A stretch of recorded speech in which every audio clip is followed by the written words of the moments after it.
Welcome to the D&D podcast. That's Dads and Daughters 2025.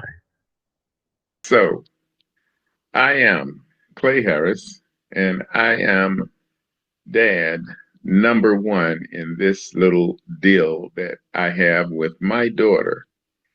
She'll speak in just a moment and she'll introduce herself. But we started in February, the earliest part of 2024. We started a session of meeting online. She lives in a different state, and we started communicating in ways that we had never done before. Lots of things took place in our lives that separated us until 2020. And without going into a lot of detail about all the things that have happened, we have found that we are able to kind of make up for lost time in terms of getting some feelings out that needed to get out. And we have decided to do what we can now that it's 2025. We're going to do what we can to make everything a different world for the two of us. We have a situation here that we are going to speak one at a time. And perhaps there's no need to explain that, but I feel better about making it clear. Because the thing we're going to talk about, one of the subjects we're going to talk about in a few minutes, first I'm going to allow her a little time to introduce herself and to say whatever is on her mind. The thing that we're going to talk about is one of the things we'll talk about tonight is positive deceit. Now, when I made the initial comment of those two words, positive deceit, most people hear the word deceit and think it's obviously negative. But before this night is over, I'm hoping to give you just a very short phrase that'll cause you to realize that there is such a thing as positive deceit. So with that, I'm going to ask you, Tara, to introduce yourself. Um, Tara, Tara Rogers, and I'm the number one daughter of the number one dad. And to the point that was just made, we will use this time to have some of the conversations that we've been having that have brought us closer, speaking about things from different generations. And hopefully it will be able to be something that someone else can share and apply in their own lives and use. And if it's something that others can listen to and use or mimic, great. And if not, it's still great because it's worked for us. Okay. And another thing I'd like to mention is she lives in a totally different state, and we are together tonight in the same room. And here's the first thing I'm going to use to convince you, Tara, that there is positive deceit. And I'm going to use two words very simply: makeup. Okay. Is makeup positive deceit? It is deceit because you're using makeup. When I say you, I don't mean you personally. Right. I mean you, usually the woman, Yeah. is using makeup to present the best version of herself physically for the moment. Yeah. Yet, is it positive deceit? So it's interesting that you ask because this weekend, I actually was responding to a family member that had reached out on, I think it was Snapchat, and I didn't recognize them. And what I realized was, like, I get it. Those filters are scary. I actually took a picture of myself with that filter showed my husband, and he was like, "What? That looks like you." And I was tickled because then I showed my daughter, and she was like, "Why?" Like immediately, no, immediately. Why are you using those filters? So I think that like those filters and maybe makeup could go hand in hand and would um, could be positive deceit, yes, because there's a lot that can be done. Um, and when the makeup comes off, sometimes it reveals a completely different person. So I get it. So I would say that makeup or contouring or filters um, could be positive deceit. In It's addition, unintentional though. Like I don't think people use the filters intentionally to catfish. Maybe some do, but I don't think everybody does.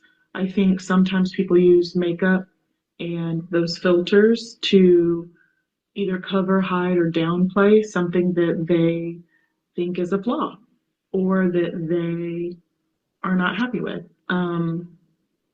I remember I used to cover up my birthmark, and it's funny because my esthetician, she keeps trying to remove it, and I keep saying it's not a dark spot, it's my birthmark.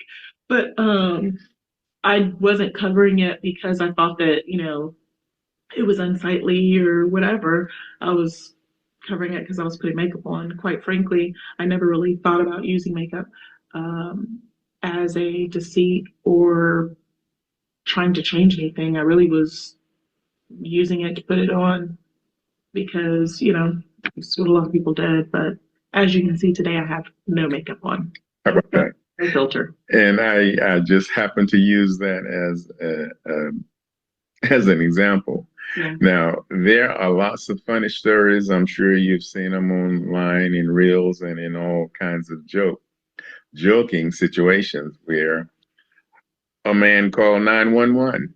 He said, "There's a lady in my room, and I don't know how she got there." It was a different lady in the 911 operator. I don't know if I've told you this one or not. The 911 operator says, "Sir, is this the first time you've been overnight?" She said, "Just wait until she comes out of the bathroom. She'll be the one that you saw last night." That's the joke. It is a joke, but it gets to be funny because I've seen some of them where, well, we're not going to talk about jokes. We're going to talk about reality. And that's largely the thing. The reason I particularly chose that subject matter, positive deceit, is because I have personally been involved in, I call it fiction. I've been involved personally with positive deceit for decades in terms of the internet characters I created. I am considered an internet actor, just like you're familiar with television actors, Andy Griffith, I'm sorry, Andy Taylor, Opie Taylor, and Aunt B. Taylor. Those people are real in many people's minds. But again, positive deceit. Um, so I don't know, like, someone that's acting, I don't know that that's necessarily positive deceit because they're acting. Like a fraud is positive deceit, but someone that's acting, they're not deceiving anybody. Like that's their job. Okay. Now, most fraud is negative. I mean, it's fraud that's deceit. Deceitful fraud is, for the most part, illegal. But um, I just wanted to differentiate that those characters that I've created. I have gone on camera and said my name is Irving Maurice Yu. That's one of the characters. I've gone on to say recently that I am Coach Mel, And of course, I project a different image, a different photograph, a different picture, if you will. But these characters are positive deceit because their message is positive and it's not deceitful in a negative sense. And that was what I wanted to get out about positive deceit. Like to wrap that up? Sure. Yeah, we can. I mean, I agree with the examples that you gave. All right. So let's call this a session, and there will be many other sessions. We'll probably record another session right now in the next few minutes. But I like the idea of wrapping up a subject matter. Our intent is to build an audience. We are going to build that audience with these recordings, and some people will have something to add to it. We'll hopefully be able to grow. And I like to think of it like a snowball rolling down the side of a snow covered hill. It's growing. That's borrowing a few words from my favorite group, The Temptations. With that, we'll close out this session and possibly start another. Thank you for listening. Thanks. Bye.